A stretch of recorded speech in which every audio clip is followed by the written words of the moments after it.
আসসালামু আলাইকুম। আমরা একটি জ্যামিতির ম্যাথ সমাধান করব। এখানে আমরা দেখতে পাচ্ছি এটি বোর্ড বই নবম দশম শ্রেণীর 16 নম্বর চ্যাপ্টার পরিমিতি অধ্যায় থেকে নেয়া। পেজ নম্বর হলো 299 এর উদাহরণ 7। তো আমরা প্রশ্নটি একটু পড়ি যে প্রদত্ত চিত্রের আলোকে বিসি বাহুর দৈর্ঘ্য নির্ণয় করো। বিসি মানে এই বাহু, এবং এই বাহুর দৈর্ঘ্য নির্ণয় করতে বলছে। আবার খ নম্বরে বলছে বিডি বাহুর বিডি এর মান, বি এবং ডি এর মান নির্ণয় করতে বলছে। আবার বলছে যে ত্রিভুজ এ বিডি, এ বিডি মানে এই ত্রিভুজ, এবং ত্রিভুজ বিসিডি, বিসিডি এই ত্রিভুজের ক্ষেত্রফলদ্বয়ের অনুপাত কত, মানে এর ক্ষেত্রফল এবং এই ক্ষেত্রফলের অনুপাত। তো আমরা প্রশ্নটি সমাধান করি। আমরা খুব সহজে সমাধান করব। এটা আমরা এমসিকিউ অ্যাপ্রোচে খুব দ্রুত সমাধান করব, যদি এটা বোর্ড বইয়ের ম্যাথ এবং সৃজনশীল আমরা দেখতে পাচ্ছি। তো প্রথমে আমাদের 1 নম্বর প্রশ্ন, বিসি এর বাহুর দৈর্ঘ্য নির্ণয় করো। বিসি বাহু মানে হলো এই বাহু এবং এই বাহু, একটা ত্রিভুজ এ বি সি। আমরা দেখতে পাচ্ছি বড় একটা ত্রিভুজ এ বি সি, এবং আরো একটা ত্রিভুজ আছে বি ডি সি বা বি সি ডি। তো আমাদের এখানে এ বি সি এই ত্রিভুজের, এটা একটা সমকোণী ত্রিভুজ। আবার বি ডি সি এটাও একটা সমকোণ, এটা হলো সমকোণের প্রতীক, মানে এটা 90 ডিগ্রি, এই পুরাটাও 90 ডিগ্রি। মানে বড় ত্রিভুজটাও 90 ডিগ্রি, ছোট ত্রিভুজটাও 90 ডিগ্রি। তো আমাদের দুইটা মান দেওয়া আছে। এ বি বাহুর মান আছে হলো 15 সেন্টিমিটার, এবং এ সির মান আছে হলো, এটা আসলে ডিসি না, এ সির মান আছে হলো 25 সেন্টিমিটার। মানে এটা হলো এ সি, আর এটা তো আমাদের বোঝাই যাচ্ছে এ বি। এখন আমরা প্রত্যেকটা সমাধান করব। বিসি এর মান নির্ণয় করতে গেলে আমরা দেখতে পাচ্ছি বিসি মানে এটা, এটা যদি একটা সমকোণী ত্রিভুজ হয়, আমরা জানি সমকোণী ত্রিভুজের বিপরীত বাহু হলো তার অতিভুজ। তার মানে এখানে অতিভুজ হলো এসি, এখানে অতিভুজ হলো এ সি। আর এটা যে কোনোটা লম্বভূমি, আমরা এটাকে লম্ব বলি।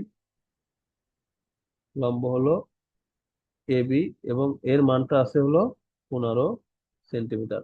আর অতিভুজের মানটা আছে হলো এসির মান আছে 25 সেন্টিমিটার। তো এখানে বিসিটা হলো ভূমি, ভূমি হলো বি সি। এটা আমাদের 1 নম্বর প্রশ্ন। ক নম্বরে চাচ্ছে এটা সমান কত। এটা আমরা খুব সহজে বের করতে পারবো। এখানে আমরা অতিভুজটা দেখেই বুঝতে পারছি 25। তো এটা আমরা জানি যে একটা সমকোণী ত্রিভুজের তিন বাহু রেশিও হলো 3:4:5। এটা হলো বড়টা হলো সবসময় অতিভুজ, আর এটা যে কোনোটা 3:4 লম্বভূমি। তো অতিভুজ যদি 25 হয়, অতিভুজ 25 হয়েছে, মানে অতিভুজ কয় গুণ হয়েছে? 5 থেকে 25, 5 গুণ। তাহলে আমাদের লম্ব 5 গুণ করে দেবো, 3×5=15। আমাদের ভূমিও 5 গুণ করে দেবো, 4×5=20। তাহলে 15, 20, 25, এই যে আমাদের দেখাই যাচ্ছে 15। তাহলে এটা 25 হলে এটুকু হলো 20 সেন্টিমিটার। তাহলে ক নম্বর উত্তর হবে হলো 20 সেন্টিমিটার। এখন আমরা যদি এই টিপলেট মুখস্থ না রাখি তাহলে কি করব? তাহলে আমরা জানি পিথাগোরাসের উপপাদ্য অনুসারে, পিথাগোরাসের উপপাদ্য, পিথাগোরাসের উপপাদ্য কি?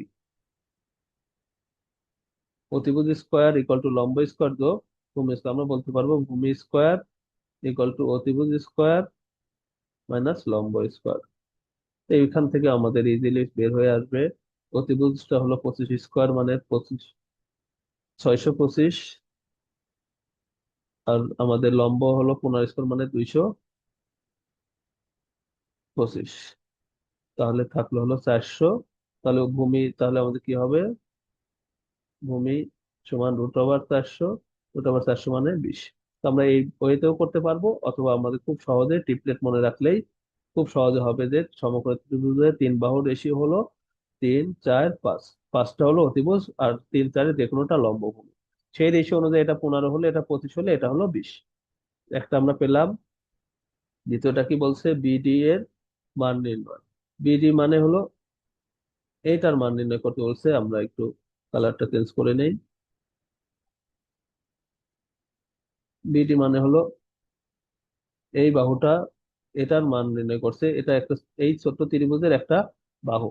এটা যদি একটা সমকোণী ত্রিভুজ হয়, তাহলে যে কোনো সমকোণী ত্রিভুজের বিপরীত বাহুটা হলো অতিভুজ। এখন এই বাহুটা হলো অতিভুজ, এখন এই বাহুটা হলো অতিভুজ এই ত্রিভুজের। তো তো আমাদের এটা যদি নির্ণয় করতে বলে, এটা যদি 20 হয়, অতিভুজ যদি 20 হয়, তাহলে এটা কত আমাদের? এটা বের করতে গেলে আমাদের যেহেতু অন্য একটা বাহু আমরা জানি না, যে কোনো দুইটা জানলে অপরটা বের করা যায় সহজে।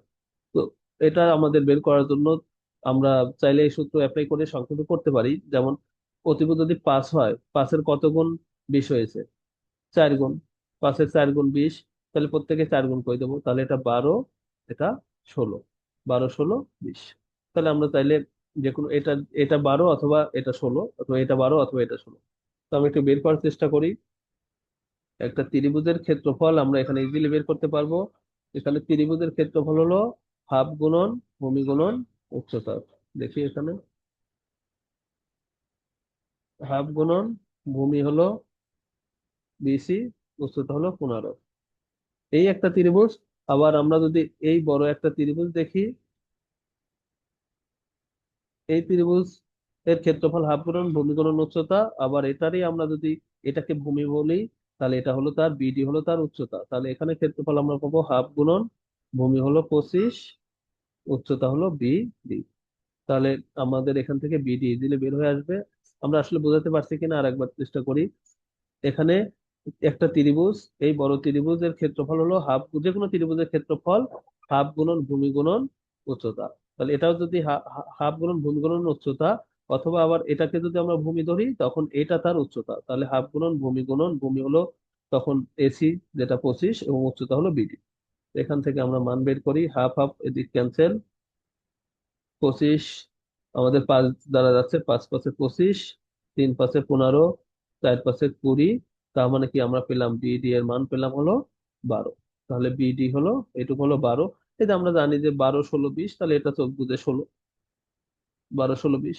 এবং এই পুরাটা যদি আমাদের 25 হয়, এটা যদি 16 হয়, তাহলে এটা হলো 9। এখন আমরা এই ত্রিভুজের সবগুলো বাহুই বের করে ফেলতে পারছি। তো আচ্ছা, এটা যদি সমকোণী ত্রিভুজ হয়, এটাও সমকোণী ত্রিভুজ, এটাও সমকোণী ত্রিভুজ, কারণ এটা 90 ডিগ্রি হলে এটাও 90 ডিগ্রি, 100 হল কোণ হলো 180 ডিগ্রি। তাহলে আমাদের সবসময় কিন্তু আমাদের এই টিপলেট কাজে লাগতেছে, 3, 4, 5। এটা মনে রাখলেই আমরা সবগুলো বাহুই বের করতে পারবো খুব সহজে। তাহলে বিডি হলো আমাদের 12 সেন্টিমিটার। এবার আমাদের আরেকটা মান চাচ্ছে, আমরা সেটা বের করার চেষ্টা করি। দেখেন, বলছে এ বিডি এবং বিসিডি এর ক্ষেত্রফলের অনুপাত। তার মানে এ বিডি এই ক্ষেত্রফল, এই ক্ষেত্রফল, এবং বি সি ডি এই ক্ষেত্রফলের কি রেশিও চাচ্ছে। তো আমরা এটা খুব সহজে বের করতে পারবো। দেখি এই ক্ষেত্রফলের সঙ্গে কি, আমরা জানি যে কোনো ত্রিভুজের ক্ষেত্রফল হলো হাফ গুণন ভূমি গুণন উচ্চতা। এবং আমরা জানি যে একটা সমকোণী ত্রিভুজের বিপরীত বাহু হলো অতিভুজ। তাহলে এটা যদি একটা সমকোণী ত্রিভুজ হয়, এটা অতিভুজ। এটা যদি সমকোণী ত্রিভুজ হয়, এটা অতিভুজ। তাহলে অতিভুজ ছাড়া বাকি যে দুইটা থাকে সেটা হলো লম্ব আর ভূমি। যে কোনোটা আমাদের লম্ব হতে পারে, ভূমি হতে পারে, এটা নিয়ে আমাদের সমস্যা নাই। আমরা জানি যে কোনো কোণের বিপরীত বাহু তার লম্ব। এই কোণের বিপরীত বাহু এটা লম্ব, আবার এই কোণের বিপরীত বাহু এটা লম্ব, অন্যটা ভূমি। তো আমাদের লম্ব ভূমি নিয়ে সমস্যা নাই। তো আমরা এটার ক্ষেত্রফল কত পাচ্ছি? হাফ গুণন, এটার ক্ষেত্রফল কত পাচ্ছি দেখি, হাফ গুণন ত্রিভুজ এ বি ডি ভাগ ত্রিভুজ বি সি ডি। ত্রিভুজ এ বি ডি পাচ্ছি হাফ গুণন ভূমি গুণন উচ্চতা। হাফ গুণন ভূমি আমাদের, এটা যদি সমকোণ হয়, এটা অতিভুজ, এটা বাদ দিতে হবে, 12 × 9, 12 × 9, বা 9 × 12, যে কোনোটা দেওয়া যাবে। আবার বি সি ডি এটা হলো অতিভুজ, যেহেতু এটা সমকোণ, তাহলে এখানে আমরা বলতে পারবো হাফ গুণন 12 × 16। তাহলে কেটে গেল। তাহলে আমাদের থাকলো কত? 9/16। 9/16কে আমরা বলতে পারবো 9:16। তাহলে এটার অনুপাত হলো 9:16। আশা করি সবাই বুঝতে পারছেন।